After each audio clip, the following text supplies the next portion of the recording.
একদিন বিশ্বনবী বললেন, বান্দার কোনো হক আল্লাহ কোনোদিন ছেড়ে দেয় না। আল্লাহর হক আল্লাহ মাফ করে, বান্দার হকের মাফ নাই। যদিও আমি নবী, আমার উপর যদি কোনো হক থাকে বলো, আমি দিয়ে দেব। কোন সাহাবী দাঁড়ায় না। এক সাহাবী দাঁড়িয়ে বলল, নবী, যুদ্ধের ময়দানে চাবুক চালানোর সময়, লাঠি চালানোর সময় এক কাফেরকে মারতে যে আপনার লাঠির বাড়ি আমার পিঠের মধ্যে পড়েছে। আপনি যেহেতু এই কিসাসটা আদায় করতে চান, আপনার পিঠে আমি লাঠির বাড়ি মেরে এটারে শোধবোধ করে দিতে চাই। সাইয়েদনা ওমর ফারুক হাতের জামা এরকম পড়তে শুরু করছে, আয় দিকে আয়, তোরে শোধবোধ করাই। বিশ্বনবী বললেন, ওমর রাখো, এটা বান্দার হক, মিটাতে দাও। বিশ্বনবী বললেন, আসো, তুমি এসে আমার পিঠে লাঠি দিয়ে চাবুক দিয়ে বাড়ি মারো। সাহাবী বলে, ও নবী, তখন দুর্ভিক্ষের সময়ের যুদ্ধ ছিল, আমাদের গায়ে জামা ছিল না। যখন আপনি আমার চাবুকটা পিঠের মধ্যে মেরেছেন, আমার পিঠে তখন জামা ছিল না।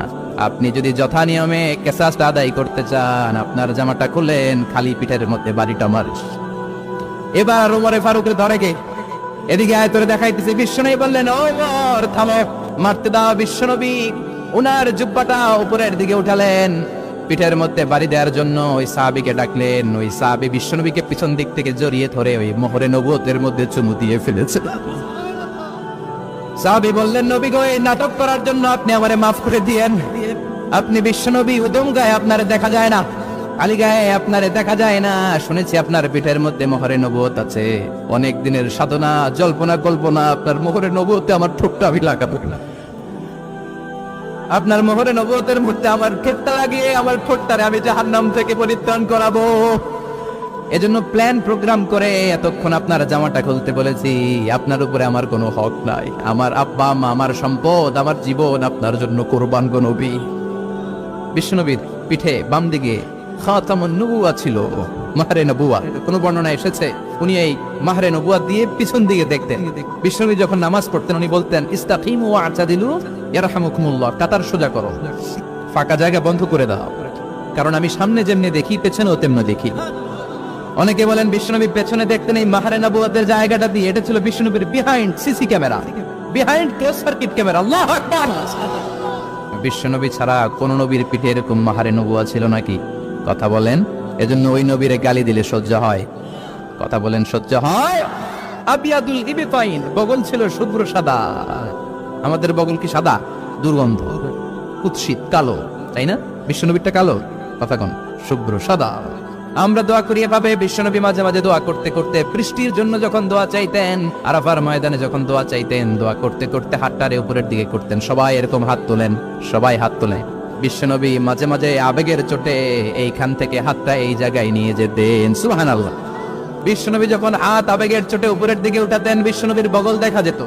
সাহাবারা বলতেন, হাত্তা ইউরা বায়াদু ইবতাইহি, এই সুযোগে আমরা দেখতাম ওনার বগলটা ধবধবে সাদা, কোনো দাগ ছিল না। মুস্তাওয়াল জাবিন, প্রশস্ত ললাট ছিল। আসাম্মুল আন, খাড়া নাক ছিল। বিষ্ণুবীর নাক কিন্তু বোচা ছিল না। এরকম চারটা নাকরে আপনারা কোম্পানিগঞ্জে কি বলেন? চাকমা, নাক বেচা বা বোচা। বিষ্ণুবীর নাক এই চাকমা স্টাইলে নাক ছিল না, খাড়া ছিল, খাড়া নাক ছিল। সুবহানাল্লাহ পড়ে। মুফাল্লিজুল আসনান, দাঁতগুলো ছিল পরিপাটি। বিশ্বনবীর দাঁতের দিকে তাকালে, বিশ্বনবীর হাসির দিকে তাকালে মনে হতো হাসিতে যেন মুক্তা ঝরে। বিশ্বনবী দেখতে কেমন ছিল আন্দাজ পাচ্ছেন না মোটামুটি? এই চমৎকার দেহটা নিয়ে যখন আয়নার সামনে দাঁড়াতেন, বিশ্বনবী জোস জোস পোজ দিতেন না। এখনকার ছেলেপেলেরা বলে আয়নার সামনে দাঁড়াইয়া দেই জোস জোস পোজ, আচ্ছা না নাই? বিশ্বনবী জোস জোস পোজ দিলেন না।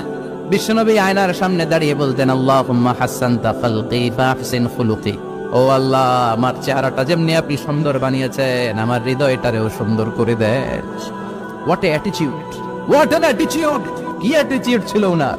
আমরা আয়নার সামনে সেজে পড়ে দাঁড়ালে চুলকে সাইজ করি, পান করি, স্টাইল করে ডিজাইন করি। বিশ্বনবী সুন্দর চেহারাটা নিয়ে যখন আয়নার সামনে দাঁড়াতেন, বলতেন, আল্লাহ, আমার চেহারাটা যেমনি সাদা, হৃদয়টারেও সাদা করে দেন। কিছু মানুষ আছে চেহারা সাদা, হৃদয় কালো, আছে না নেই?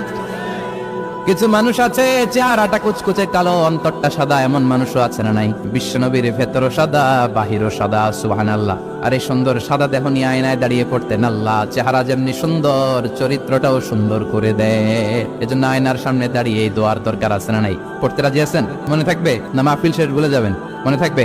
আয়নার সামনে আপনি যখন দাঁড়াবেন, আপনার স্ত্রী যখন দাঁড়াবে, আপনার বাচ্চারা যখন দাঁড়াবে, বলে দিবেন, বাবা, আয়নার সামনে দাঁড়ানোর দোয়া পড়ো। কত অসাধারণ দোয়া! পড়েন আওয়াজ করে আমার সাথে, আল্লাহুম্মা হাসানতা খালকি ফাহসিন খুলুকি। আল্লাহুম্মা হাসানতা খালকি ফাআহসিন খুলুকি। এর মানে আল্লাহ আমার চেহারাটা করেছো সুন্দর, আমার আচরণ আমার চরিত্রটাও সুন্দর করে দাও। চিৎকার করে পড়ে না আমিন।